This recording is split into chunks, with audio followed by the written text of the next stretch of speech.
Baik, selamat siang Bapak Ibu rekan Sobat UAJY, apa kabar? Waduh, yang semangat Pak Rektor doang nih, yang lain mana suaranya ya? Apa kabar semuanya? Wah, dari wajah-wajahnya ini udah semangat banget mau belajar tentang malnutrisi terkait gizi ya ini kayaknya ya.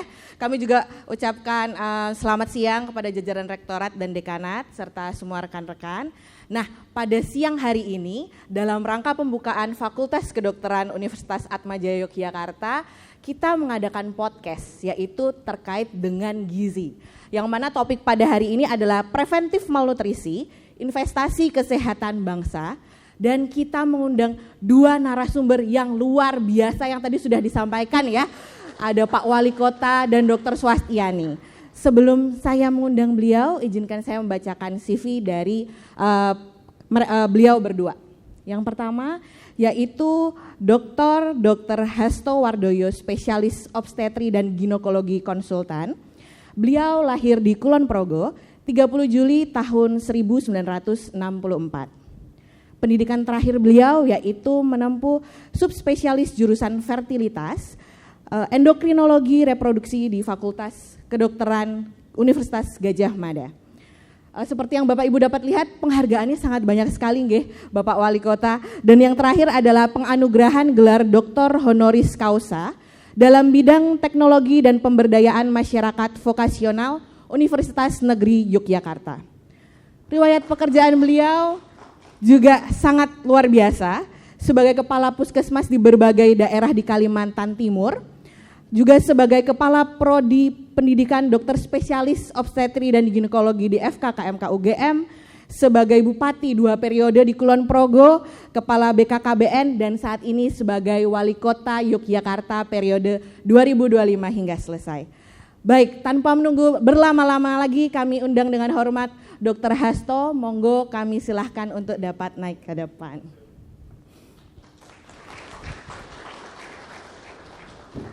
Selamat siang Dr. Sugeng Rawuh di Atmajaya. Monggo silahkan pinara Dokter. Saya izin juga duduk nggih Bapak Ibu.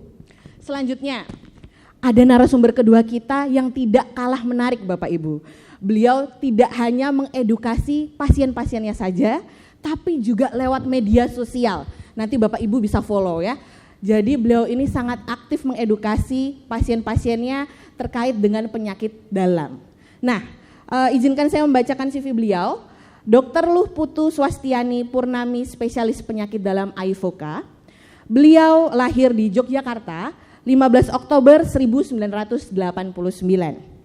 Untuk pendidikan terakhir beliau menempuh program pendidikan dokter spesialis penyakit dalam di FKKMK UGM. Dan saat ini bekerja sebagai dokter spesialis di Rumah Sakit Panti Rapih Yogyakarta, Rumah Sakit Panti Nugroho Pakem Sleman, dan sebagai dokter penanggung jawab laboratorium klinik Prodia Mangkubumi. Baik, kita sambut Dr. Swastiani. Mari silahkan dokter. Sugeng Rawuh dokter, selamat datang di Atmajaya. Baik. Bapak Ibu, sebelum kita mulai belajar, saya punya pantun dulu ya, biar agak cair gitu, kayaknya pada tegang-tegang semua gitu ya. Saya minta jawaban cakep boleh ya? Cakep atau cantik lah, boleh lah. Baik. Memetik tomat di tepi kali. Disimpan rapi di dalam peti.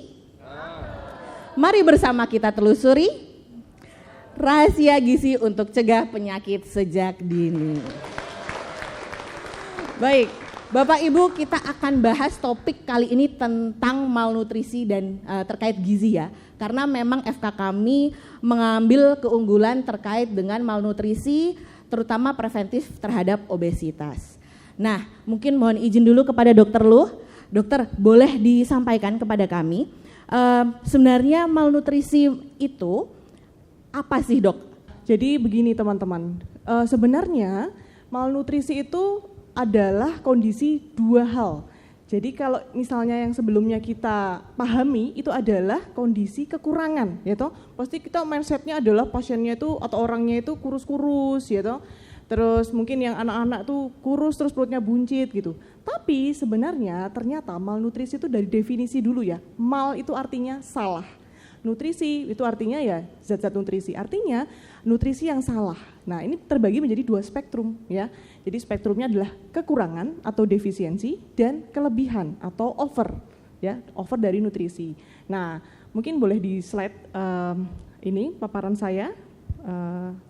Jadi ini kita bisa lihat ya. Jadi badan kita ya, you are what you eat. Kita adalah apa yang kita makan. Kira-kira nih boleh dijawab di dalam diri sendiri. Kita tuh yang mana sih? Yang kanan atau yang kiri? Gitu. Ya, karena badan kita dibentuk dari makanan yang kita makan. Next. Nah, kita harus pahami dulu nutrisinya itu apa aja. Jadi nutrisi itu dibagi menjadi makronutrisi dan mikronutrisi. Makro itu artinya yang kita butuhkan banyak, ya, karbohidrat, protein, lemak gitu. Kemudian yang mikro ada mineral dan vitamin. Nah, itu semuanya penting, meskipun mikro kecil atau sedikit itu juga penting. Jadi jumlahnya harus cukup. Begitu. Jadi sudah paham ya di sini bahwa malnutrisi itu ada 2 spektrum. Ketika itu tidak seimbang atau tidak pada kondisi yang normal, maka kita sebut sebagai malnutrisi. Begitu, Dok. Baik, berarti memang kondisi kurang maupun lebih itu kita sebut dengan malnutrisi ya Bapak Ibu. Jadi ini nanti semua yang rawuh di sini kalau misalkan ditanya malnutrisi itu apa harus bisa jawab. Enggak hanya stunting aja yang kita pernah dengar, tapi juga terkait dengan obesitas, ada overweight juga nggih Dokter. Baik, mohon izin terkait kepada Dokter Hasto. Dokter Nun Sewu, di sini kami ada beberapa angka data di mana terkait dengan gizi di Indonesia, Dok. Baik Dok, nah di sini dokter ada data status gizi balita secara nasional, yang mana memang kasus underweight-nya itu meningkat dokter. Ini di Indonesia. Kemudian next. Sedangkan di DIY sendiri Dok, di kota Yogyakarta memang kita masih menemukan dok, ada angka stunting, wasting, underweight, dan overweight. Kemudian selanjutnya, dan di sini di Indonesia ternyata Dok ada fakta yang unik bahwa kasus obesitas itu banyak di lebih dari 40 tahun. Nah mungkin Dokter Hasto Nun Sewu sebagai dokter dan pemangku kebijakan, bagaimana tanggapan dokter terhadap kasus ini dan bagaimana sebenarnya kondisi malnutrisi di Yogyakarta sendiri dokter? Monggo. Ya, terima kasih. Assalamualaikum warahmatullahi wabarakatuh. Selamat siang, berkah dalem. Ya, Pak Rektor, Pak Dekan dan Sivitas Akademika, Bapak Ibu Wakil Rektor dan semuanya, Bu Dokter, penyakit dalam, moderator yang luar biasa. Ya, jadi WHO itu mempunyai ketentuan bahwa sebaiknya kalau tadi stunting misalnya itu kurang dari 20%. Ya. Baik, Kita masih 19,8 ya, itu sudah lumayan waras lah itu ya, dibandingkan sebelumnya itu tinggi gitu ya. Saya selama di BKKBN sama Presiden dikasih tugas untuk menurunkan stunting itu selama 5 tahun itu dari angka 28 sampai terakhir 19,8. Nah ini tetapi kita kan punya sebelum stunting pada umumnya mereka itu ketahuan dulu ada wasting ya, kemudian ada underweight ya gitu. Lah sebetulnya kita ini sebelum masuk sampai malnutrisi yang serius yang dalam hal ini defisiensi sampai misalkan stunting, maka rambu-rambunya ada underweight, ada wasting itu supaya itu nanti menjadi diperhatikan sebelum sampai stunting itu. Kenapa stunting itu menjadi penting dalam ukuran kualitas SDM itu? Karena hari ini itu ukuran kualitas SDM namanya Human Capital Index. Ya, agak kemarin-kemarin Human Capital Index itu enggak terlalu disebut. Ya, yang banyak disebut di Human Development Index, ya indeks pembangunan manusia. Tapi hari ini yang disebut oleh World Bank yang sebagai indikator utama seseorang itu berkualitas atau tidak kalau bekerja di dalam satu institusi. Kalau jadi dosen di Atmajaya, apakah memberikan daya ungkit terhadap Atmajaya, itu tergantung sebetulnya Human Capital Index-nya. Nah, indikator Human Capital Index itu sangat linked dengan kesehatan individu manusia. Makanya kemudian salah satu variabelnya adalah stunted, ya. Kemudian variabel lainnya kematian balita, kemudian variabel lainnya adalah kematian selama usia produktif. Itu suatu negara atau bangsa yang kematian balitanya rendah, stuntingnya rendah, malnutrisi yang defisiensi rendah, kemudian yang meninggal pada usia produktif rendah, pendidikannya tinggi, maka dikatakan human capital index-nya tinggi. Nah, kira-kira begitu. Nah, oleh karena itu kalau tadi ditayangkan di slide itu, sekarang Indonesia masih 19,8, kemudian kalau itu tadi yang DIY itu data 2023, tapi yang 2024 kalau kota Jogja ini stuntingnya 14,8 gitu ya. Tapi masih ada yang 16, ada yang 18 itu. Nah, DIY secara keseluruhan ya sudah agak waras di bawah 20 ya, sudah 20%. Tapi kalau kita lihat Surabaya, kota Surabaya itu 4%, Bali 6% gitu. Ya kalau secara statistically harusnya yang error itu 5% ya. Ya artinya kalau dalam satu populasi yang ekstrim malnutrisi ekstrim kurang ya mestinya 5%. Yang overweight mestinya ya normalnya 5% lah gitu. Makanya kalau saya ditanya cita-citanya di DIY membuat berapa stunting atau ya di bawah 10%, kalau bisa 5% itu bagus gitu. Kira-kira begitulah untuk penjelasan stunting dan malnutrisi. Baik, ini ada ilmu baru ya Bapak Ibu, ada Human Capital Index. Ya. Jadi kita juga harus sebagai insan orang yang bekerja di Atmajaya juga harus tahu ya Dok, bagaimana Human Capital Index di Atmajaya. Tapi Dok, berkait dengan yang Dokter ngendikan tadi, sebenarnya bagaimana arah kebijakan pemerintah kota dalam upaya pencegahan malnutrisi? Ya baik, ya jadi begini, tadi betul ada malnutrisi itu ada yang overweight dengan body mass index-nya mungkin lebih dari 25 ya Mbak ya. Kemudian ada yang underweight atau mungkin bahkan wasting atau stunting. Sebetulnya kebijakannya gini, kalau khusus stunting kita itu harus mengedepankan kebijakan zero new stunting. Harus begitu. Stunting, gitu. Caranya zero new stunting harus mencegah dari hulu. Karena stunting itu faktor 70% penyebabnya adalah lingkungan, ya 70%. Istilahnya faktor sensitif. Ya, faktor sensitif itu ya lingkungan fisik, sanitasi, ya pendidikan, ya kemudian ekosistem yang ada di lingkungannya. Tapi yang faktor istilahnya spesifik itu hanya 30%. Yang spesifik itu contohnya misalnya nutrisi, kemudian sakit itu. Maka stunting itu sebenarnya suboptimal health, suboptimal nutritional, ya tambah satu lagi suboptimal parenting ya. Jadi kalau dikasih makanan bagus tidak suboptimal nutritional tapi dipukuli terus gitu mungkin juga mungkin juga anaknya juga bisa pertumbuh kembangnya error juga. Jadi atau dia nutrisinya cukup tapi kena TBC gitu kan. Nah, jadi suboptimal health juga akhirnya juga pertumbuhannya terganggu. Nah, satu hal yang perlu dicatat bahwa tinggi badan manusia itu tidak pernah mengkeret itu. Ya, mengkeret itu apa ya bahasa Indonesia? Tidak pernah memendek. Sehingga stunting lah ukuran yang paling adil mengetahui secara kohort prospektif itu apakah tinggi badan ini menunjukkan pertumbuhan yang normal atau tidak. Kalau berat badan kadang-kadang wah kemarin berat, setelah itu kena diare, mencret langsung turun itu kan.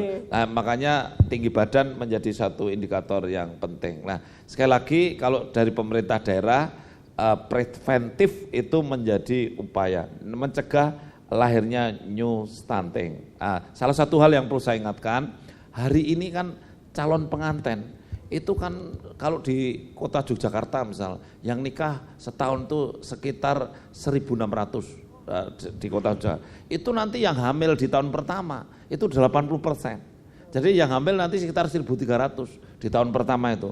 Karena semua orang nikah itu tujuannya hamil kalau di Indonesia itu kan. Gitu nggak Bapak Ibu ya? Iya kan. Jadi jarang yang nikah itu kalau kita itu kan prokreasi lah. Nikah itu prokreasi. Kalau di Jepang atau apa mungkin ada nikah tujuannya security untuk supaya dapat pelindungan suami dan seterusnya. Tapi full orang Indonesia itu kalau nikah mayoritas prokreasi. Untuk apa? Untuk hamil, untuk menghamili dan seterusnya. Nah, untuk punya anak itu. Nah, oleh karena itu kita harus mencegah yang nikah ini harus sehat. Program pre-wedding itu akan saya ganti menjadi Prekonsepsi. Iya. Prekonsepsi gitu. Ini calon-calon yang mau nikah tuh, "Mbok jangan pre-wedding, Mbok kalau bisa prekonsepsi. Nah, nanti bersama Atmajaya kan bisa program itu kan? Oke, dong, siap. Program prekonsepsi bersama Atmajaya untuk perbaikan nutrisi calon-calon yang mau hamil itu. Coba ada orang nikah, lingkar lengannya cuma 23,5 nggak sampai. Itu kan kek itu. Jadi ini enggak memenuhi syarat loh. Ini siapa yang lingkar lengannya kurang dari 23,5, jangan hamil dulu ya. Kalau nikah boleh ya Pak Rektor ya. Nikah boleh tapi jangan dihamilkan dulu gitu. Supaya lingkar lengannya 23,5 lebih. Supaya nanti anaknya sehat itu. Karena perempuan itu butuh lemak. Jadi perempuan langsing boleh, tapi perempuan itu secara alamiah hukum keesaan Tuhannya butuh lemak. Karena perempuan punya hormon estrogen.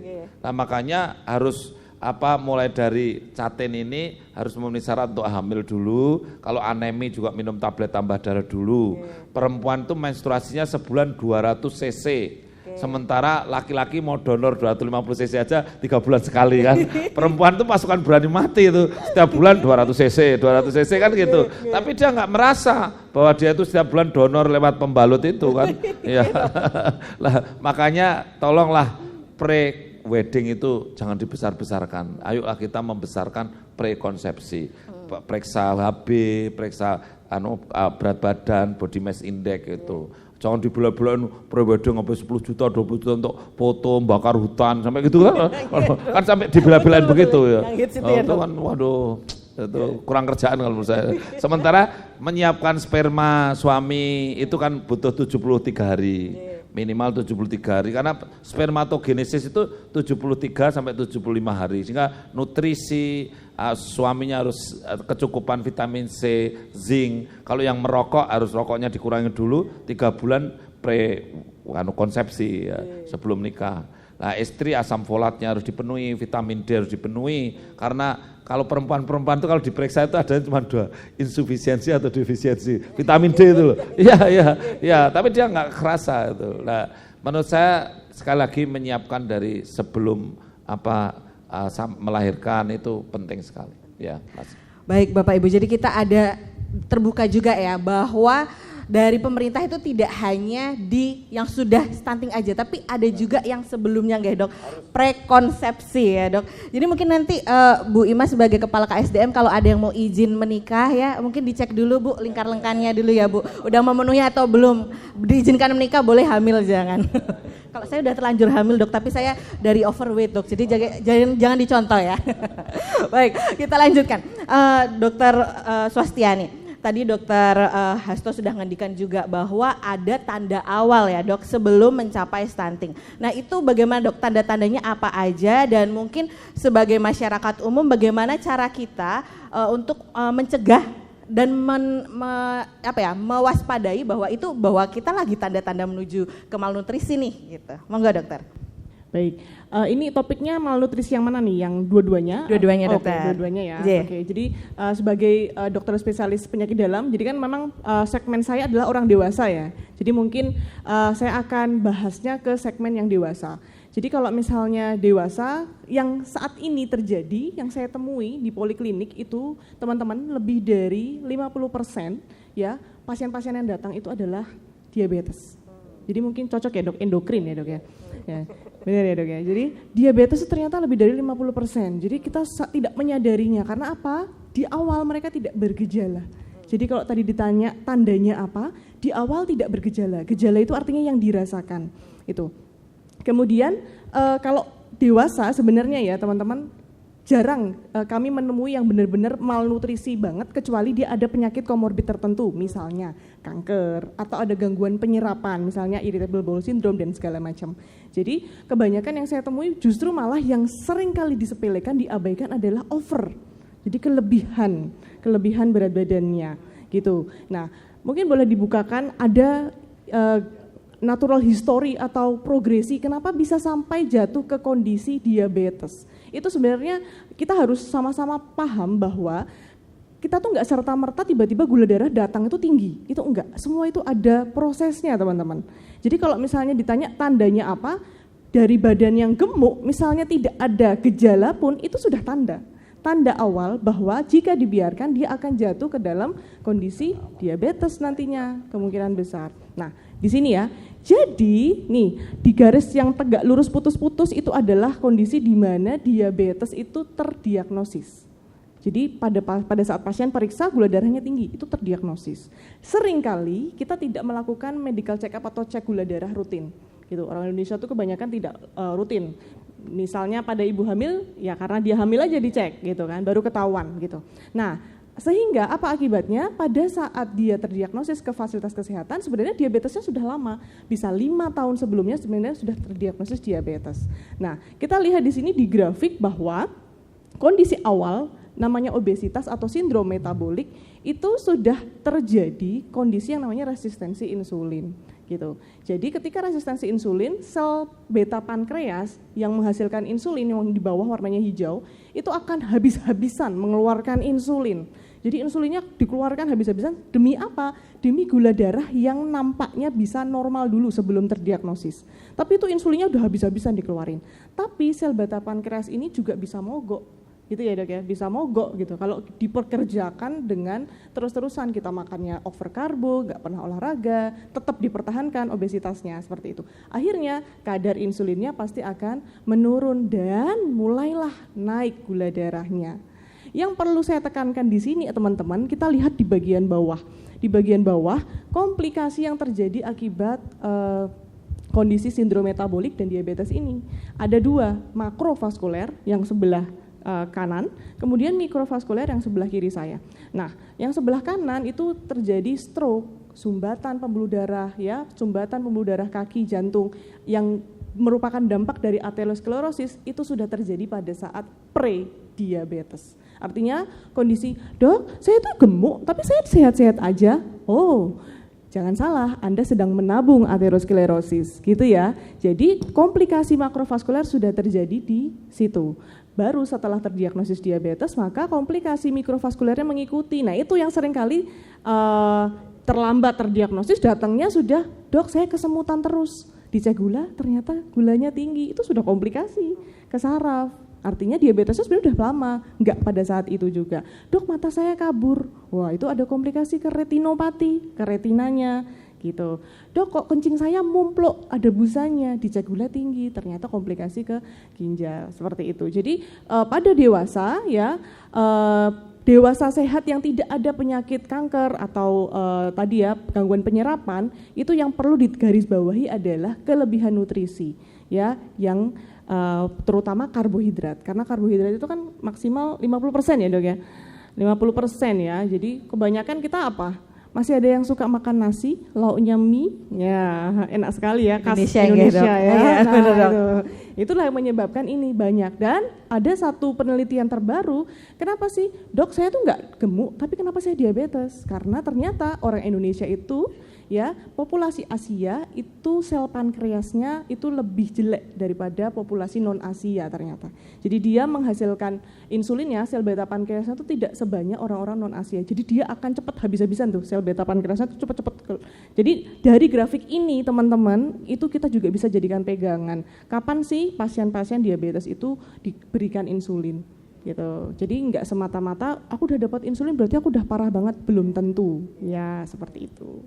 Baik, terima kasih dokter. Jadi itu terkait obesitas ya Bapak Ibu, bahwa sebagian besar itu memang tidak bergejala, tahu-tahu udah langsung gula darahnya tinggi. Mungkin Nun Sewu Dokter Hasto bisa dijelaskan juga ke kita terkait dengan stunting Dok. Nah itu gimana gejalanya biasanya? Ya baik, ini pembicara saya dan Mbak Putu ini cocok ya, karena apa? Dia itu mengkritisi orang gemuk, makanya dia langsing. Oh ya. iya betul dokter. Saya mengkritisi orang stunting, makanya gemuk kan, menganjurkan makan terus. Ayo makan biar nggak stunting, ayo makan. Saya sendiri ikut makan. Gitu. Saling melengkapi dok ya. Dokter Putu kan enggak, ayo jangan obes. Malah beliau slim ya kan. Jadi cocok lah, saling melengkapi ya. We walk the talk dok. We walk the talk.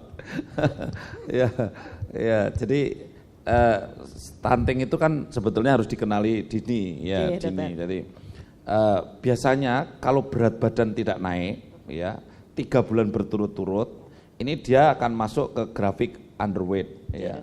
Dia kalau di KMS tuh, kartu menuju sehat itu ada garis merah, ada garis titik-titik itu. Kalau di bawah garis merah itu udah parah itu ya. Nah ini di posyandu itu. Nah, dia akan masuk di bawah garis titik-titik atau garis merah.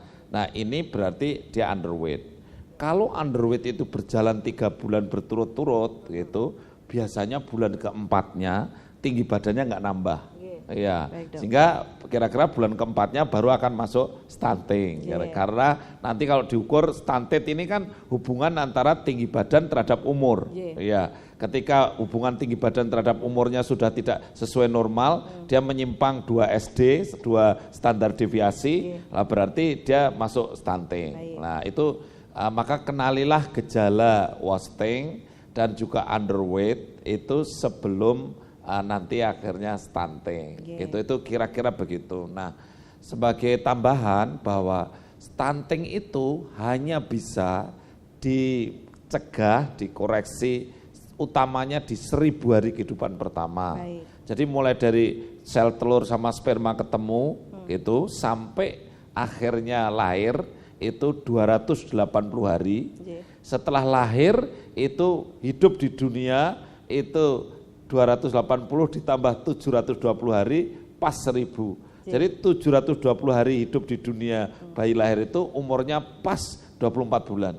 Dan Tuhan dengan hukum keesaan Tuhannya menutup ubun-ubun itu pas 24 bulan, 1000 hari. Maka ketika ubun-ubun sudah ditutup, itu jangan berharap otaknya bisa bertambah lebih banyak lagi. Itu. Makanya dendrit neuroid volumenya ya mungkin sudah tercapai 85% lebih di usia 24 bulan. Nah, dengan pertanda ubun-ubunnya menutup lah. Makanya kalau mau ngejar untuk tidak stunting itu ya mestinya di 1000 hari kehidupan pertama. Dan stunting itu naik pesat pada usia 1 tahun ke atas. Karena sebelum 1 tahun itu masih ASI eksklusif mensupport itu. Sehingga dia belum kekurangan makanan ya, belum kekurangan nutrisi. Tapi begitu 1 tahun itu sukses untuk memberikan makanan kurang, maka akhirnya stuntingnya naik. Gitu. Jadi angka stunting itu akan naik ketika sudah usia 1 tahun. Nanti fenomenanya seperti itu. Sampai kira-kira usia 24 bulan ya. Nah itulah, kalau kita mau mengejar orang stunting, itu repot kalau pemerintah hari ini ada stunting umur 3 tahun dilaporkan. Setelah itu terus ya udah didaftar, diusulkan anggaran ke DPRD. Nanti turunnya tahun depan. Tahun depan sudah 4 tahun umurnya kan. Nah, padahal sudah lewat ini. Ya, makanya ya gimana ya kalau pemerintah itu kalau ngejar stunting ibaratnya nembak burung tapi burungnya udah pergi baru tembak gitu loh. Karena timingnya tidak cocok gitu. Makanya sekali lagi mengejar stunting itu paling keberhasilannya 20%. Ya, tapi kalau mencegah lahirnya stunting baru, wow, ini luar biasa, bisa 70% berhasil. Tapi sekali lagi lingkungan jangan diabaikan, sampah yang kumuh-kumuh itu, kemudian air bersih itu, water and sanitation, wash ya. Terima kasih. Baik, berarti Bapak Ibu di sini juga bekal ya buat yang ibu-ibu muda seperti saya, nggak muda banget sih tapi, dan yang lainnya, bahwa penting juga ya mengecek KMS ya Dok, bahwa stunting itu pertama dimulai dari 3 bulan awal berat badannya stuck, kemudian bulan keempat tingginya mulai stuck juga ya Dok, dan akhirnya baru bisa masuk ke stunting. Sebetulnya ya, stunting itu kan ukuran perkembangan yang ingin dicari itu. Jadi balita atau bayi ini kan ada tumbuh, ada kembang. Ya, tumbuh itu ukuran tingginya tambah, beratnya tambah, berkembang itu kemampuan keterampilannya bertambah, kecerdasannya bertambah, motorik halus, motorik kasar, bisa pegang bola, bisa nyanyi, bisa mengucapkan kata-kata. Itu adalah ukuran perkembangan. Nah, sebetulnya stunting itu adalah proksi untuk mengukur suatu perkembangan. Iya. Sehingga kalau orang itu tidak stunting, ini berarti perkembangannya akan bagus, kecerdasannya bagus. Itu. Tapi kalau stunting biasanya perkembangannya nggak bagus, motorik halusnya nggak bagus, kecerdasannya nggak bagus. Jadi sebetulnya aslinya orang pendek belum tentu stunting, tapi stunting pasti pendek. Gitu ya. Ini penting juga ini ya. Ya Pak Rektor juga nggak tinggi-tinggi amat, tapi rektor kan nggak mungkin stunting lah, gitu kan, nggak mungkin. Makanya kan gini, orang ada balita pendek, jangan dia, oh ini stunting, nanti dulu dia mau perkembangannya bagus enggak, jangan-jangan dia sudah sesuai lah, bisa mengenal warna pada usia 3 tahun sudah lancar, sudah bisa mengucapkan apa, motorik halus, motorik kasar bagus. Berarti dia pendek tapi bukan stunting. Makanya stunting pasti pendek, pendek belum tentu stunting. Ya. Luar biasa banget nih Bapak Ibu. Jadi ternyata itu ya. Dan tidak hanya dilihat dari tinggi dan beratnya saja ya Dok, tapi perkembangannya juga. Baik, Dokter Luh, saya ingin melihat ada satu berita, boleh ditayangkan operator di slide paling terakhir di angka malnutrisi. Jadi ini Dok, ada berita di media massa, bisa ditampilkan? Bahwa ini Dok, ini baru banget ya beritanya, April 2025, diabetes tipe 5. Penyakit baru incar anak muda kurus malnutrisi, kurus loh Bapak Ibu. Ya biasanya kan kalau kita tahu diabetes biasanya yang gemuk ya, ini kurus diabetes tipe 5. Monggo dokter, bagaimana tanggapan dokter terkait berita ini? Baik, jadi memang benar diabetes itu ada 5 sekarang teman-teman yang sudah dikenal oleh para tenaga medis dan masyarakat. Ya, jadi saya inikan dulu yang nomor 1, diabetes tipe 1 itu adalah diabetes yang disebabkan oleh kondisi autoimun. Jadi dia seringnya adalah sel-sel beta pankreasnya itu dirusak, jadi dia benar-benar tidak bisa menghasilkan insulin secara absolut. Jadi terapinya adalah insulin. Jadi suntik insulin seumur hidup. Itu yang tipe 1. Biasanya dia terjadi dari anak-anak ya Dok ya. Jadi dari mulai anak-anak, usia anak-anak gitu kan. Dan yang tipe 2 itu akibat 2 proses. Kurang insulin sama kerja insulin tidak optimal. Jadi 2 mekanisme. Artinya sel beta pankreasnya bisa menghasilkan insulin, tapi insulin yang dihasilkan tidak bisa bekerja secara optimal untuk menormalkan kembali gula darah. Dan ditemukan biasanya pada orang-orang yang gemuk. Tapi kembali lagi tadi yang saya sampaikan, di Asia belum tentu gemuk harus diabetes tipe 2. Apalagi sekarang ditemukan pada usia-usia yang makin muda, 30-an, 25 gitu.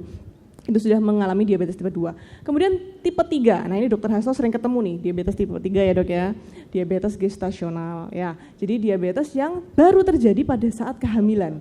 Sebelum hamil dia normal, nggak diabetes, tapi begitu hamil dia diabetes, gula darahnya naik. Begitu sudah melahirkan, sudah selesai, bisa kembali normal lagi gula darahnya, itu yang tipe 3.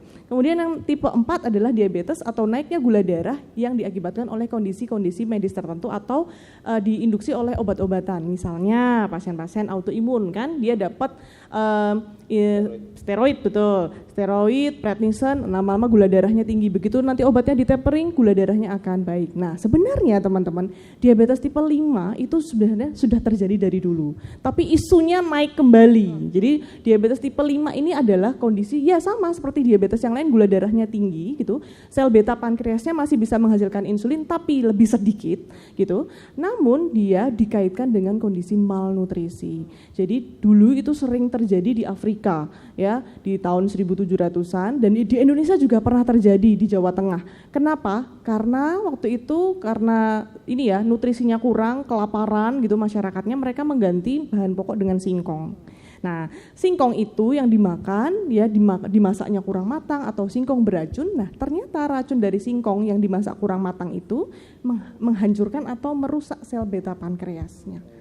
Seperti itu. Jadi dari si singkong itu ya, sel beta pankreasnya rusak, akhirnya insulinnya menjadi berkurang produksinya, makanya terjadinya di orang-orang yang malnutrisi berusia muda. Jadi berkaitan banget ya dengan stunting tadi. Ya, jadi kemungkinan besar juga anak-anak yang stunting ternyata setelah di riset gedenya itu lebih berisiko menderita diabetes, lebih mudah karena tadi pembentukan dari nutrisinya, dari malnutrisinya, pembentukan sel-sel beta pankreasnya juga terganggu sehingga otomatis sekresi dari insulinnya akan lebih sedikit seperti itu. Baik Dok, jadi ini ilmu baru juga buat kita Bapak Ibu bahwa diabetes yang kita tahu cuma diabetes sampai tipe 2 ya biasanya, tapi ternyata ada tipe 5 dan itu berpotensi pada anak-anak yang stunting, kedepannya kelak juga bisa menjadi diabetes ya Dok.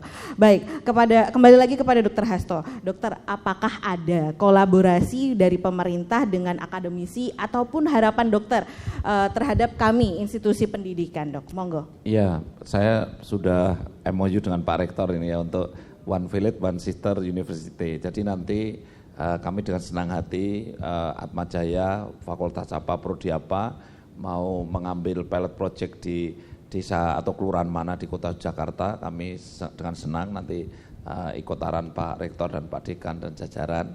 Kemudian tematiknya apa nanti kita tentukan bersama. Itu kami membuka. Ada fakultas kedokteran lain yang juga menugaskan satu mahasiswa itu mendampingi satu kakak di kota selama 4 tahun supaya dia mengikuti surveillance ke depan, mengikuti perkembangan keluarga. Ini ada salah satu fakultas kedokteran. Nah, saya kira model kayak gitu juga bagus. Ya. Kami juga misalkan satu kecamatan atau satu kelurahan nanti datanya akan detail sekali. Kami juga by name by address punya. Ini punya jamban tidak, anaknya berapa, kaya atau miskin, semua ada datanya. Sehingga kalau nanti Pak Rektor dan juga mahasiswa butuh material riset untuk penelitian, kami siap di kota Yogyakarta. Daripada mahasiswa itu cari materi riset, bayarnya mahal-mahal, cari data mahal, lebih baik pakai data yang ada di kami, karena kami menugaskan orang untuk mendata. Ya, sehingga paling-paling tinggal di verifikasi, validasi data itu kan sudah boleh nanti bisa dilihat validitasnya itu. Nah, saya kira dengan cara begitu membantu mahasiswa baik S1, S2 maupun S3. Sedangkan kalau harapan terhadap fakultas kedokteran ya sekarang ini fakultas kedokteran kan banyak Pak Rektor di sini. Jadi harapan kami itu gini kan sebetulnya kalau kita fakultas kedokteran baru itu mau excellent dalam bidang health atau medical itu, health teknologi atau medical teknologi itu. Pilihannya dua itu sebetulnya. Kalau health itu artinya public health, cenderung ke arah public ya. Tapi kalau medical teknologi itu advance in teknologi medicine ya. Jadi harusnya fakultas kedokteran itu punya unggulan yang ini ya. Kalau misalkan kalau ini hubungannya kalah nutrisi juga, nutrisi itu bisa dua-duanya, bisa ke public, bisa health problem, bisa juga medical problem itu. Lah harapan saya itu karena center itu harus menjadi center of excellence itu, maka juga menjadi center of referral.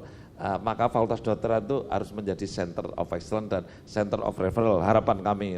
Nah tinggal tadi unggulannya apa, kalau unggulannya nutrisi, gizi, ya mungkin penelitiannya dari hulu sampai hilir itu bisa menjadi material risetnya di sini. Contoh aja misalkan nanti kami kebetulan mengerjakan bayi tabung ya, jadi kami itu kan setiap minggu, setahun itu membuat embrio itu sekitar 150 lah, membuat bayi tabung sekitar 150. Di Babarsari di sini.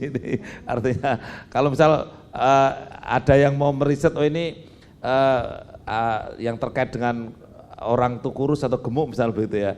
Kan waktu embrio itu sudah bisa kita lakukan namanya pre-genetic diagnostik ya. Jadi embrionya diambil di biopsi sedikit, setelah itu nanti dicek bahwa ini itu yang berkembang itu lebih banyak ektoderm, mesoderm atau endoderm itu. Ternyata kalau nanti yang dominan itu ektoderm, ini orangnya itu langsing gitu. Meskipun makannya banyak tetap langsing gitu. Jadi Tuhan itu dengan hukum kesaannya itu begitu. Jadi orang itu sudah diciptakan, oh ini yang menonjol ektoderm ini. Nanti orangnya ini akan makan banyak pun langsing gitu. Tapi ada yang menonjol itu entoderm. Entoderm itu memang yang berkembang usus itu lebih banyak. Jadi seperti saya maunya makan terus saja. Tadi kalau ada lemper sama kerupuk milih lempernya gitu kan. Itu ciri-ciri orang yang berkembang entodermnya, ususnya. Tapi ada yang berkembang mesoderm. Mesoderm yang berkembang ototnya, ya muscle-nya. Sehingga orangnya atletis ya. Sehingga manusia itu sebagian nasibnya sudah ditentukan juga sih di dalam perut itu ya, dalam rahim. Nah oleh karena itu riset-riset yang advance in teknologi pun sebetulnya kan bisa dilakukan itu untuk hal seperti itu. Mungkin mahasiswa dari awal bisa lihat oh gini ya, kalau direproduksi itu ternyata rekayasa reproduksi itu bisa dilakukan, jangan hanya mempelajari reproduksi yang konvensional gitu. Jadi hari ini kan sperma itu bisa dipaksa untuk membuai telur gitu. Namanya intracytoplasmic sperm injection. Jadi sperma itu kita pegang, setelah itu kita suntikkan ke telur, kita lihat hari berikutnya sudah jadi embrio gitu. 2 hari sudah jadi embrio. Dan itu bisa kita lakukan dengan sudah biasa ya. Artinya kami saja di rumah sakit di Sadewa di Babarsari ini mengerjakan itu gitu. Jadi kalau mahasiswa suatu saat akan melihat dari CCTV atau dari kan bisa juga bagaimana, kan itu kita pasang kamera. Jadi kalau kita pas dokter menyuntikkan sperma ke telur itu kan kita ada CCTV-nya sehingga bisa ini loh cara menghandle sperma, disuntikkan telur. Mungkin nanti suatu saat mahasiswa bisa belajar sendiri dengan telur tikus, sperma kodok atau apa-apa ya. Spermanya, biasanya sperma manusia biasanya. Sperma manusia, terus kita telurnya pakai telur tikus itu. Terus nanti megang pakai mikromanipulator, mikroskop, mahasiswa bisa belajar. Karena hari ini kita itu kekurangan high skill ya di dunia kedokteran. Ya mereka hanya adanya cuma medium and low skill itu. Kalau medium ya mungkin seperti dokter obgyn ya bisa sesar itu tuh ya sebetulnya itu hanya medium skill lah itu. Mungkin apa bidan atau perawat bisa nyuntik, pasang infus ya itu bagian dari low skill. Tapi yang high skill kan ya operasi-operasi yang non invasif yang gitu-gitu. Nah barangkali mungkin Atmajaya ini bisa mencitrakan bahwa mahasiswa lulusan sini itu sudah terekspos oleh hal-hal yang sifatnya high skill itu. Sehingga dia punya effort untuk jangan hanya wah cita-cita saya jadi dokter puskesmas, janganlah itu. Ya jadi dokter puskesmas dulu enggak apa-apa. Seperti saya 5 tahun. Dokter Wikan dulu di mana ya? Puskesmas ya? Di Flores 5 tahun. Saya 5 tahun, dokter Wikan mungkin Pak Dekan ini 4 tahun, saya lebih lama. Ya tapi itu jangan jadi cita-cita. Itu jadi ketugasan aja. Tapi cita-citanya kalau bisa ya high skill lah itu karena kekurangan kita di situ. Ya mungkin itu kalau tadi ditanya harapannya terhadap Atmajaya. Baik, wah harapan yang luar biasa ya. Beri tepuk tangan dulu Bapak Ibu. Baik, Dr. Hasto dan Dr. Swastiani, ini saya melihat Bapak Ibu banyak sekali mau bertanya begitu ya. Jadi kita memberikan kesempatan ini untuk kesempatan tanya jawab untuk 3 penanya terlebih dahulu. Monggo, ada yang silahkan ingin bertanya. Mumpung pakar-pakar yang luar biasa hadir di sini Bapak Ibu, kapan lagi ya kan? Tadi kayaknya saya dengar banyak sekali nih yang mau bertanya bisik-bisik. Sekalian konsultasi Bapak Ibu. Oh iya betul. Ada dokter spesialis obstetrik dan ginekologi konsultan dan dokter penyakit dalam. Monggo silahkan Bapak Ibu, silahkan bertanya. Ayo, baik silahkan.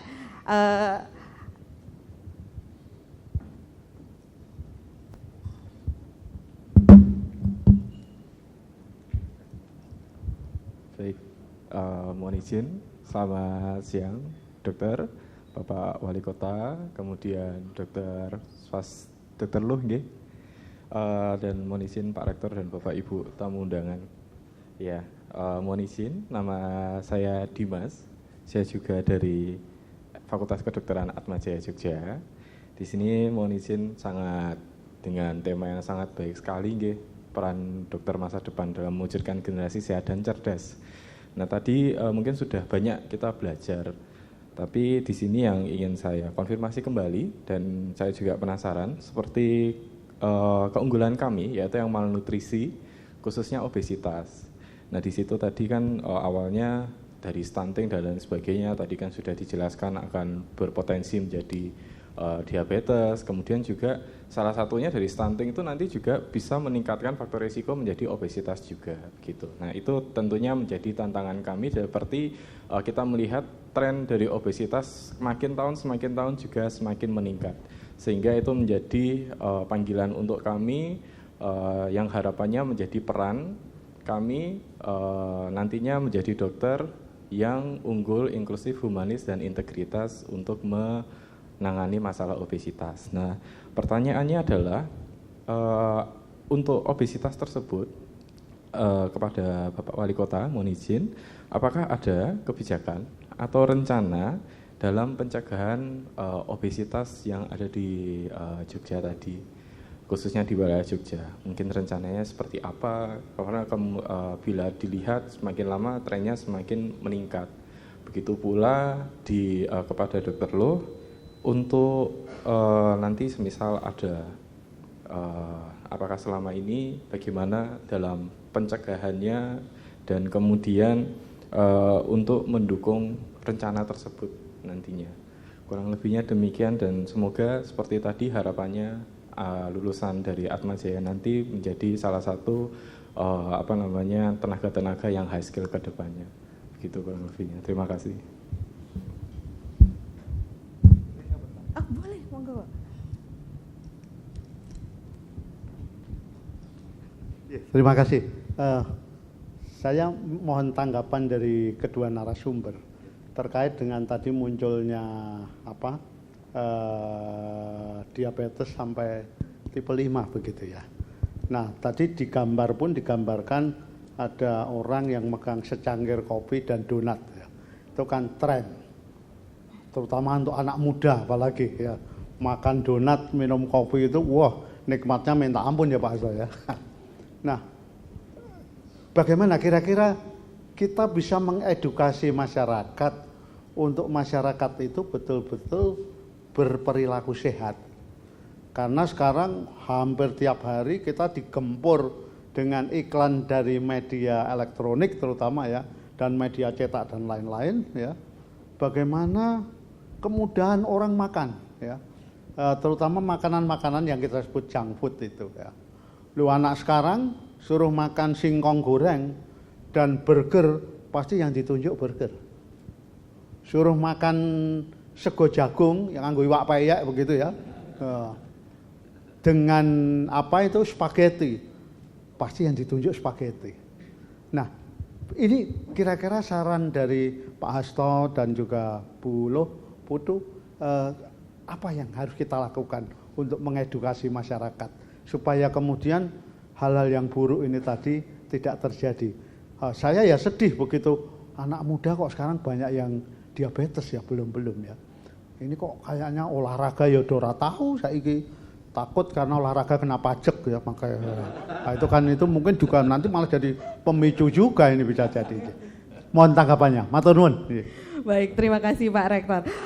Mohon izin saya ulang lagi untuk pertanyaan dari Dr. Dimas terlebih dahulu kepada Dr. Hasto. Bagaimana rencana ataupun ada program apa Dok terkait dengan obesitas yang mana kasusnya semakin meningkat? Monggo Dokter. Ya, sebetulnya kami di Kota Yogyakarta ini kan kebetulan aging population, di mana angka harapan hidup penduduk Kota Yogyakarta mencapai 76 tahun, ya. Dengan rata-rata laki-laki mencapai 73 tahun, perempuan mencapai 78 tahun. Memang laki-laki itu lebih mati duluan, Prof. Pak Rektor. Jadi kita nggak usah gaya gitu ya, karena ternyata ibu-ibu itu lebih tahan lama daripada bapak-bapak ini. Nah, oleh karena itu kami memang punya program sekolah lansia. Ya.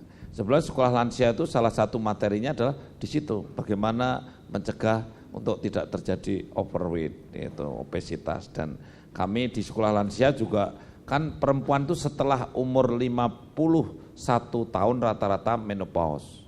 Begitu menopause, hormon estrogennya itu berkurang atau bahkan minimal itu. Begitu minimal maka terjadi metabolic disorder, gangguan metabolismenya meningkat itu. Maka perempuan-perempuan itu di atas 55 tahun kejadian ini, Dokter Lu mungkin yang paling tahu nanti, kejadian terjadi metabolic disordernya meningkatnya di atas 50 tahun karena sudah menopause itu. Tapi kalau laki-laki sejak 45 tahun sudah banyak terjadi gangguan metabolic disorder ya, seperti ada stroke, ada hipertensi, ada diabetes dan seterusnya. Nah, oleh karena itu kami programnya adalah sekolah lansia ya, supaya mereka itu diberi pelajaran tentang begitu. Nah, sebetulnya sekarang konsep gizi makanan seimbang itu sudah bagus sekali. Kalau dulu kan 4 sehat 5 sempurna, sekarang udah diganti, tidak 4 sehat 5 sempurna. Kalau 4 sehat 5 sempurna kan yang penting ada nasi, ada ikan, ada sayur, kemudian nanti ya, susu terakhir kan gitu kan. Gitu. Tapi itu kan belum tentu seimbang gitu kan. Makanya seimbangnya itu terus ada piramida itu. Piramida begini ini kan yang paling bawah itu air itu paling banyak, kemudian di atasnya juga ada karbohidrat, ada protein, itu berapa ukurannya gitu. Makanya kemudian seimbang. Dulu kita kampanyenya 4 sehat 5 sempurna seolah-olah hanya karbohidrat, lemak, hari ini mikronutrien ya. Jadi kampanye sudah mikronutrien, dari ibu-ibu diperiksa kadar vitamin D, kadar vitamin C, itu diperiksa gitu. Kemudian dikadar juga anti multinutrien hormon AMH, diperiksa apakah dia sudah lebih tua dari umurnya atau lebih muda dari umurnya, itu kan ada. Nanti kan itu mempengaruhi metabolismenya. Nah, saya kira kami mengadakan program pemeriksaan lansia itu gratis 3 bulan sekali. Maka kalau mau jadi lansia periksa gratis, pindahlah di Kota Yogyakarta lah kira-kira. 3 bulan sekali kita periksa gratis gitu. Nah itu saya kira Mas Dimas luar biasa, pertanyaannya sangat baik. Yang kedua ini pertanyaan berat dari Pak Rektor ini. Jadi pengalaman kami begini Pak Rektor ya, untuk mengedukasi masyarakat itu sebetulnya masyarakat tuh sering terkaget-kaget, tidak tahu ternyata begitu gitu. Lah kita itu harus mengidentifikasi public knowledge ya, pengetahuan umum yang pada umumnya itu penting tapi masyarakat tidak tahu. Contoh begini Prof, Pak Rektor ya, glutamik itu kandungan glutamik mie, nasi, kentang, jagung, singkong itu kita buat urutan kasta karbohidrat yang sering cenderung membuat diabetes kalau kelebihan. Dan mereka nggak ngerti bahwa sebetulnya yang glutamiknya paling rendah itu adalah yang paling kasta tertinggi makanan yang glutamiknya rendah adalah kimpul. Coba kalau para orang-orang yang menengah ke atas itu tahu, oh ternyata saya itu paling bagus kalau makan kimpul ya, karena saya itu kan termasuk diabetik, karena keturunan misalnya gitulah. Berarti saya tidak banyak makan mie dong, karena mie itu adalah yang glutamiknya tinggi gitu. Tapi mereka itu kan tidak tahu kasta glutamik itu mana yang kasta glutamiknya paling tinggi, mana yang paling rendah. Sehingga orang yang berpengetahuan tinggi menengah ke atas itu dia tahu akhirnya berubah perilakunya.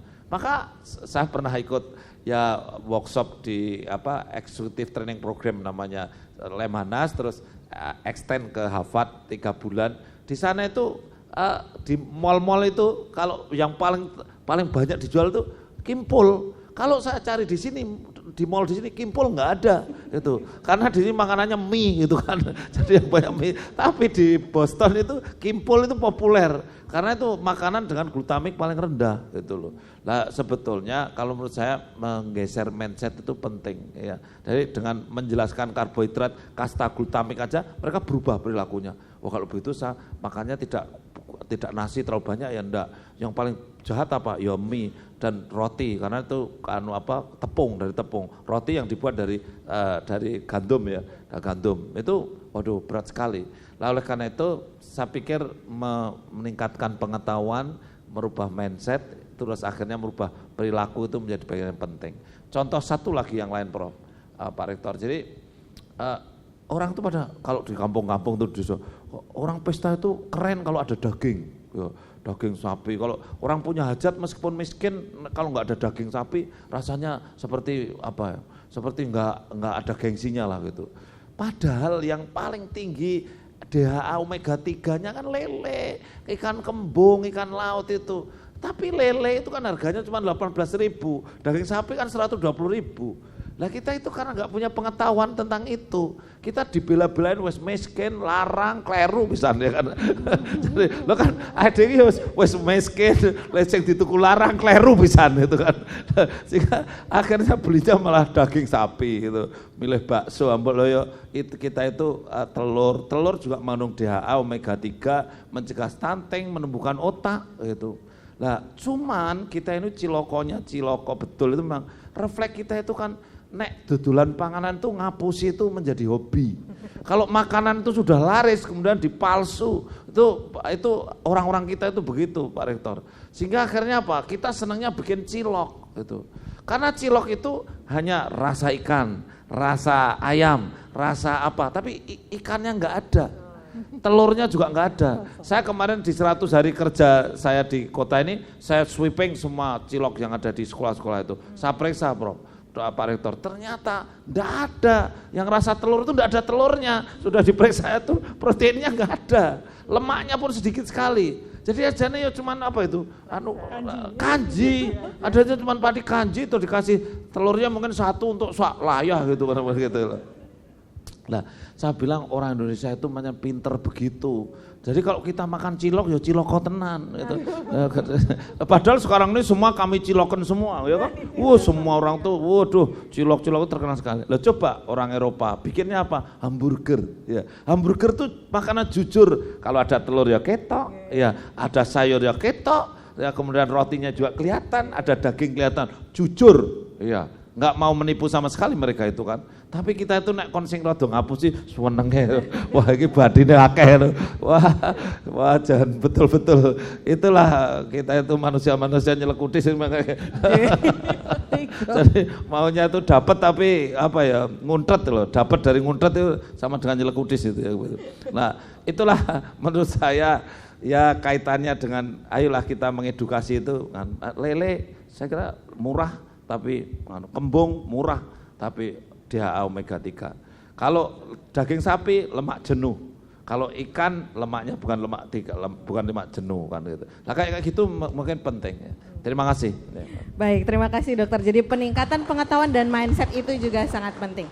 Baik, untuk dokter Swastiani, tadi ada pertanyaan dari dokter Dimas juga dari Pak Rektor nggih, dokter, terkait kalau dari dokter Dimas pencegahan obesitasnya bagaimana dok, dan juga mungkin bisa menambahkan dokter Hasto terkait dengan edukasi kepada masyarakat. Monggo dokter. Baik, saya sedikit menambahkan dokter Hasto tadi benar sekali ya dok ya, jadi ada beberapa informasi penting tapi masyarakat kita itu nggak tahu, nggak paham. Dan pertanyaan dokter Dimas tadi, bagaimana cara kita mengedukasi dok? Nah, edukasi adalah terapi. That's why saya bikin edukasi di sosial media. Karena apa? Edukasi adalah pilar utama terapi. Pasien itu perlu edukasi. Dan seringkali di Indonesia ini pasien periksa edukasinya tuh sangat sedikit, banyaknya obatnya. Gitu. Jadi pilar utama terapi adalah edukasi. Pasien harus paham dulu penyakitnya, terus outcome-nya, target terapinya. Jadi nomor 1 adalah edukasi dulu.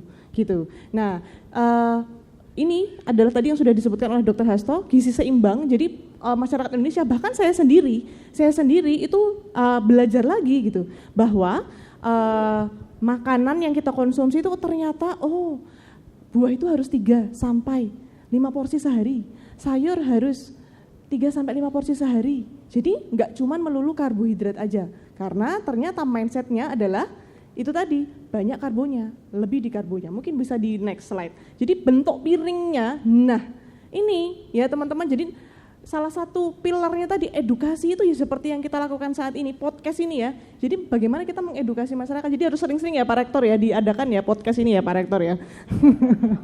Jadi pilarnya adalah edukasi, jadi isi piring kita, nasi ya, nasi itu komposisinya sama sayurnya tuh mesti sama.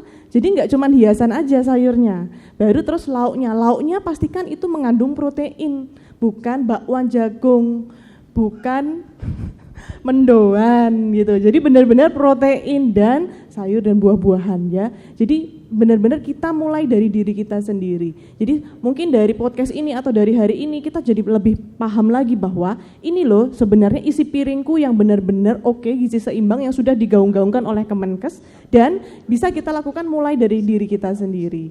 Seperti itu. Jadi pilar utama edukasi, baru 2 gizi seimbang ya. Yang ketiga adalah olahraga, ya, aktivitas fisik. Itulah kenapa saya mengambil AIVOCA, karena dari situ kita bisa mengetahui nih, olahraga jenisnya yang oke tuh yang seperti apa. Kalau gembuk itu bukan lari panas-panasan siang-siang pakai jaket, ya, sampai keringetan. Beratnya turun, tapi bukan lemaknya, airnya yang hilang, dehidrasi, seperti itu. Jadi ternyata kalau gemuk itu jalan kaki aja udah cukup, jalan cepat, minimal 30 menit. Kenapa 30 menit? Karena masuk ke pembakaran aerobik itu minimal 30 menit. Nah seperti itu. Jadi mungkin dari situ kita bisa lebih banyak belajar lagi ya teman-teman. Nomor 1 edukasi, bagaimana kita bisa mengedukasi, kita harus selalu terus belajar gitu ya. Oke, thank you. Baik, ini juga bekal buat teman-teman dokter ya di sini, buat para dosen, bahwa kita yang berpraktek juga edukasi adalah terapi. Ada lagi pertanyaan Bapak Ibu? Wah, ini semangat banget nih. Monggo silahkan. Monggo silahkan Ibu. Terima kasih, selamat siang. Selamat siang. Saya sudah kelihatan belum ya? Belum. Ini sudah kelihatan belum sekarang? Ya, selamat siang, nama saya Vita, saya dosen ilmu komunikasi di Universitas Atmajaya Yogyakarta. Jadi saya sangat setuju sekali, terima kasih pertanyaannya Dr. Dimas. Ilmu komunikasi itu penting untuk menyebarkan edukasi tadi. Tepuk tangan teman-teman. Ya. Luar biasa. Baik, saya ingin bertanya begini untuk Dr. Hasto dan Dr. Luh, terutama tentang stunting. Jadi tadi sudah dibicarakan tentang pencegahan. Tapi kalau yang ini saya umurnya sudah 50 plus masih tingginya segini gitu. Jadi bagaimana dengan penyelamatan? Maksud saya, mungkin pertanyaannya lebih ke sampai di mana stunting itu bisa diselamatkan, disembuhkan atau diperbaiki, terutama untuk mahasiswa ya, karena kami sering bertemu dengan mahasiswa supaya mereka di usia mereka yang mahasiswa itu bagaimana cara untuk memberitahu mereka sudah usia ya sekitar 18 tahun ke atas untuk penyelamatan hidup yang sehat ya, terutama untuk stunting. Terima kasih. Baik, monggo Dokter Hasto, penyelamatan stunting. Luar biasa Mbak Vika, tadi sudah bilang ya, saya pendek belum tentu stunting ya Mbak ya. Kalau Mbak Vika bilang, aku udah ketok belum, aku udah ketok. Jadi begini ya, tadi saya ikut menggarisbawahi komunikasi itu penting itu, karena saya tuh sering melihat, saya dulu hampir 5 tahun menjadi ketua program studi pendidikan dokter spesialis. Yang saya terima adalah calon-calon spesialis obgyn dan saya sebagai ketua prodinya. Nah, saya tuh merasa begini, oh ya dokter-dokter tuh banyak yang IP-nya tuh sundul langit ya, sampai 4 itu ya. Jadi mungkin meleset, kalau batuk aja baru meleset IP-nya. Tapi karena pinternya luar biasa. Tapi banyak dokter yang pinter tapi nggak mampu berkomunikasi. Akhirnya pasiennya nggak banyak, tidak diminati pasien. Ya, makanya nasihat itu, kalau Aristoteles memberi nasihat, lakukanlah ethos, logos, pathos. Berkomunikasi dengan etika, dengan logika, tapi jangan lupa punya empati. Membayangkan kalau saya jadi dia. Lalu lulusan kedokteran itu pada umumnya dapat ilmu soft skill itu hanya 10% nggak sampai. Mayoritas kita ngejar hard skill-nya. Bagaimana bisa jahit, bagaimana bisa operasi itu. Nah, tapi ternyata di lapangan itu sukses kita ke masyarakat itu 80% ditentukan oleh soft skill-nya. Gitu. Maka ada dokter yang IP-nya 4 tuh begitu mentelengi pasien udah langsung tahu, wah ini pasiennya tahu. Karena diagnosisnya langsung tahu. Karena apa? Karena dokternya itu dokter ahli endokrin seperti saya ini, tapi dia IP-nya 4. Jadi begitu lihat pasiennya itu kan bulunya banyak gitu. Dan perempuan bulunya banyak, langsung dokternya karena pinter ya, waduh ini androgenisasi ini, virilisasi ini, dia ini kelebihan hormon androgen. Dokter tuh nggak tanya, langsung resepi, dikasih anti androgenic agent, langsung resepi. Pasiennya marah-marah, pulang, aduh asem, dokternya tanya tidak, megang juga tidak, langsung resepi, bayarnya mahal lagi ya. Terus pasien ini pindah, pasien ini nggak beli, pindah ke dokter yang perempuan yang ramah sekali itu. Dokter saya itu tidak menstruasi 3 bulan itu. Oh ya nggak apa-apa, saya juga sering begitu kok. Wah itu pasien udah bonding dulu kan, seneng kan. Ya dokter ini saya sakit apa ya dokter, ya udahlah nggak apa-apa, nanti tak resepi nanti kan sembuh itu, nggak apa-apa lah ini biasa. Pasiennya percaya sekali dengan dokter yang soft skill-nya bagus ini. Dan resep yang dibeli yang dari dokter yang ramah tadi. Padahal dokter yang ramah tadi ditanya, dok itu tadi Pak sakitnya apa? Aku juga enggak tahu. Karena dokter itu IP-nya 2,5 itu. Jadi hati-hati. Karena ya dua-duanya harus bagus lah. Hard skill-nya bagus, soft skill-nya bagus ya. Yang satunya jadi menyesatkan juga kan ya. Ini makanya komunikasi penting, soft skill, hard skill. Kemudian yang tadi pertanyaan Mbak Vika, stunting itu kan gagal tumbuh. Iya, mohon maaf nih ya. Jadi stunting itu gagal tumbuh karena tadi suboptimal health, suboptimal nutritional, suboptimal parenting. Sebetulnya gini, anak ini kalau tidak stunting artinya apa? Dari 0 sampai 2 tahun atau 1000 hari itu tinggi badannya sesuai terus dan otaknya berkembang maksimal itu. Maka besok dia pada saat dewasa tingginya 178 dan EQ-nya mungkin katakanlah 100 gitu. Tapi gara-gara selama 1000 hari ini dia stunting, maka besok dia itu tingginya cuma 164 ya. Ya. Sama dengan saya itu Pak Rita. Besok dia itu tingginya cuma 164, EQ-nya cuma 90. Begitu. Stunting itu aslinya seperti itu. Iya. Sehingga kalau mau istilahnya tidak mengkoreksi, gara-gara template-nya salah, maka kemudian ke depan ini tidak bisa dikoreksi tapi dioptimalkan. kalau menurut saya dioptimalkan. Jadi setelah usia 3 tahun, 4 tahun, 5 tahun itu tetap dioptimalkan. Kemudian setelah dewasa juga dioptimalkan, mungkin skillnya bagus, intelektual skillnya dibangun, mungkin punya keterampilan-keterampilan seni atau mungkin motorik-motorik halus ataupun olahraga yang lain. Mungkin yang dibina begitu. Jika Bu Vika kalau punya mahasiswa, misalkan ini kok berat sekali tuh diterangkan 5 kali baru paham. Sementara ada mahasiswa lain diterangkan 2 kali sudah paham. Sebetulnya yang diterangkan 5 kali ini kemungkinan kalau dicurigai stunting bisa itu. Tapi ini sudah dulu ya. Hari ini tidak bisa dikoreksi, hari ini cuma bisa dikompensasi lah kalau menurut saya. Tidak dikoreksi tapi dikompensasi. Dengan Bu Vika menjelaskannya 5 kali. Ya, kalau yang tidak stunting jelaskannya 2 kali gitu. Jadi mohon maaf, mungkin angkatan saya sama angkatan Pak Rektor ini stuntingnya kan 50% mungkin ya. Saya juga membayangkan kalau teman-teman saya SD itu loh, itu mohon maaf ini ya, teman saya SD itu kan jumlahnya 36. Itu aduh mungkin yang 30 itu berat hidupnya itu. Mungkin 50% memang stunting mungkin. Saya tidak stunting karena saya dulu makan walang, makan laron gitu. Kan tinggal di pucuk gunung itu. Enggak ada bakso, enggak ada ayam itu kalau pas genduri aja ada dapat ayam tuh. Tapi saya rajin makan laron, makan walang itu, belalang itu. Rasanya kayak udang saya. Rasanya iya kayak udang. Saya memang begitu. Sambil menggembala kambing saya Pak Rektor di dekat Waduk Sermo sana. Ya dari kecil sampai SMA di sana. Ya mungkin saya tidak stunting karena itu saya makan laron banyak itu. Protein hewani. Ya. Sebuah tips ya Dok ya, sebuah tips. Ya, itu tips juga buat teman-teman mahasiswa yang ada di sini juga banyak ya. Jadi kalau pas lapar ada laron itu nggak masalah. Nanti bisa jadi kayak Dokter Hasto, wali kota loh ya kan. Oke, baik. Jadi dioptimalkan kalau dari Dokter Hasto. Baik. Oke, ada lagi pertanyaan terakhir sebelum kita tutup podcast pada hari ini. Sudah yakin Bapak Ibu tidak ada pertanyaan? Oh, monggo Dokter Yurika, silahkan. Pertanyaan terakhir ya Bapak Ibu, jadi yang lain apabila masih ada pertanyaan mohon di-keep, kita jumpa di talk show selanjutnya. Monggo silahkan Dokter Yurika. Terima kasih banyak kesempatannya Dr. Priska, yang terhormat Bapak Rektor dan teman-teman semuanya. Saya ingin bertanya, kebetulan karena saya juga di bagian medical education, mungkin pertanyaannya lebih menyerempet ke persiapan educationnya ini. Dari tadi saya menyimak ini, saya mungkin bisa menyimpulkan bahwa banyak faktor yang perlu dipelajari oleh dokter yang bersifat non medis ya. Mungkin kita bisa kelompokkan itu, kita sebutnya biasanya kan social determinant of health-nya.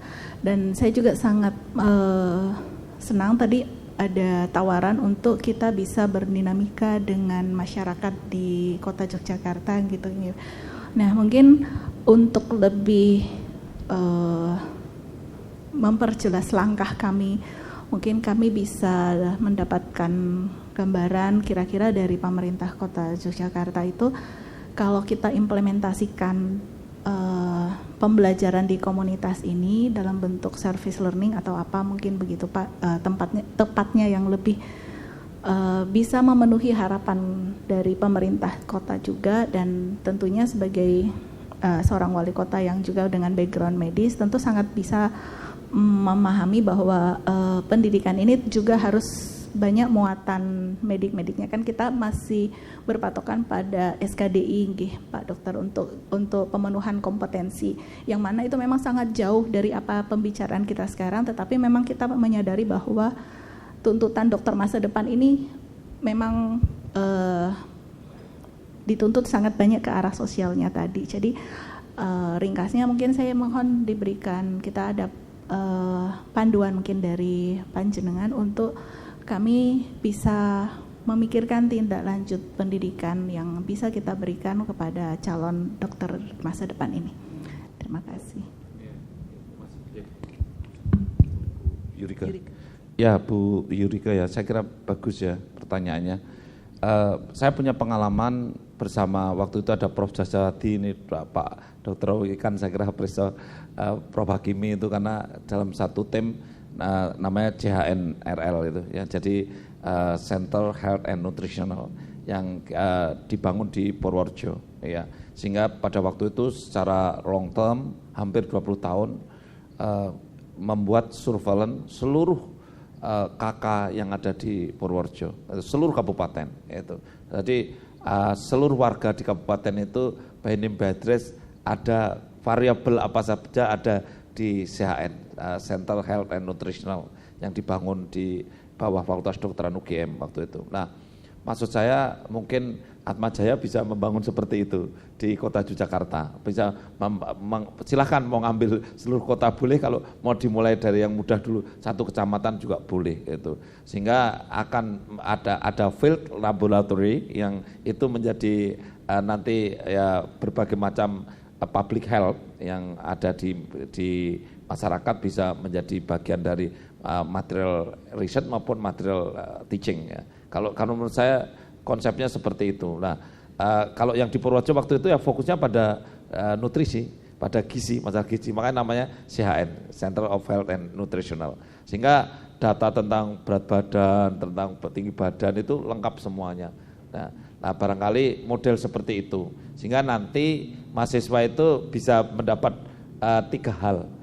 Dari sisi pendidikannya dia bisa dapat itu edukasi masalah pendidikan.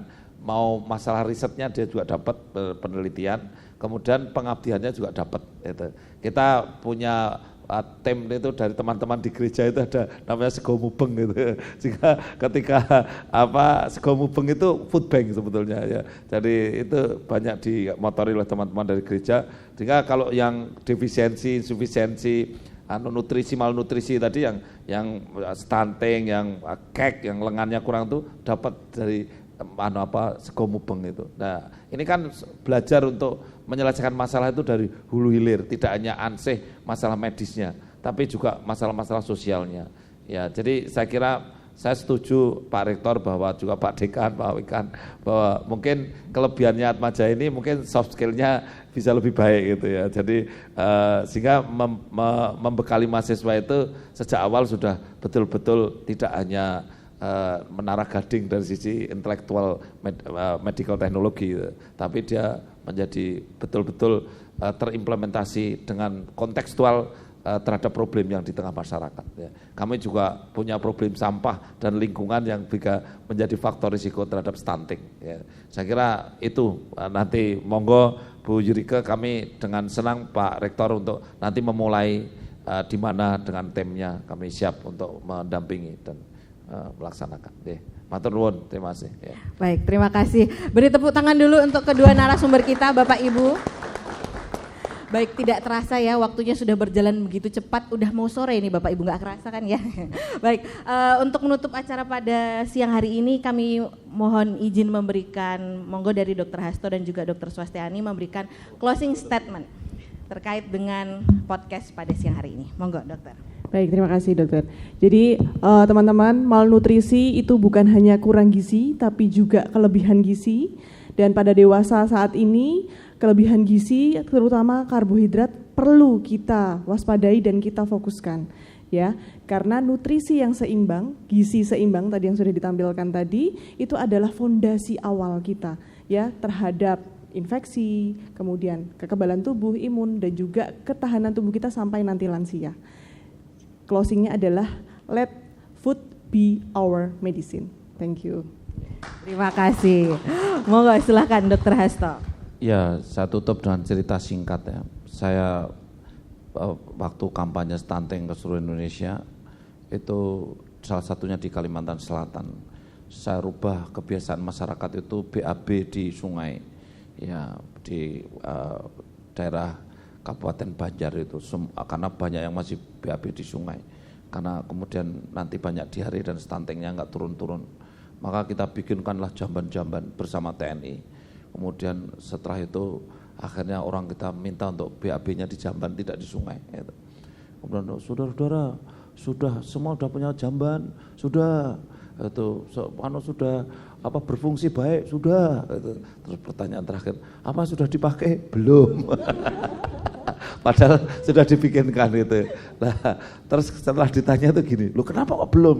Mohon maaf Pak, saya itu biasanya kalau BAB itu pantatnya mencelup ke air itu. Jadi kalau nggak nyelup tuh nggak keluar itu. Ini makanya closing saya itu ya, kita memang harus memberikan edukasi. Ya. Setelah mengedukasi itu terus dia merubah mindsetnya. Ya. Tapi orang tadi baru berubah mindsetnya, tapi harusnya terakhir berubah perilakunya. Itu. Makanya edukasi sampai berubah mindset agak cepat, tapi rubah mindset sampai perilaku, waduh, butuh waktu. Karena pantat tuh butuh orientasi. Terima kasih. Baik, terima kasih Bapak Ibu. Terima kasih Dr. Hasto dan juga Dr. Luh. Jadi pesan yang disampaikan pada siang hari ini adalah malnutrisi itu tidak hanya under saja nggih Bapak Ibu, tapi juga over, yaitu ada obesitas dan juga overweight. Di mana gizi seimbang adalah fondasi awal dan edukasi dapat mengubah mindset serta perilaku. Baik, sebelum kita tutup pada siang hari ini saya mau tutup dengan pantun lagi, boleh? Boleh ya. Oke, boleh ngomong cakepnya boleh ya? Biar ada seru-serunya gitu. Beli pepaya di Pasar Senen. Jangan lupa beli juga pisang raja. Talk show gizi hari ini telah selesai. Semoga sehat dan bahagia hingga kita berjumpa lagi. Saya Priska, terima kasih dan waktu kami kembalikan kepada MC.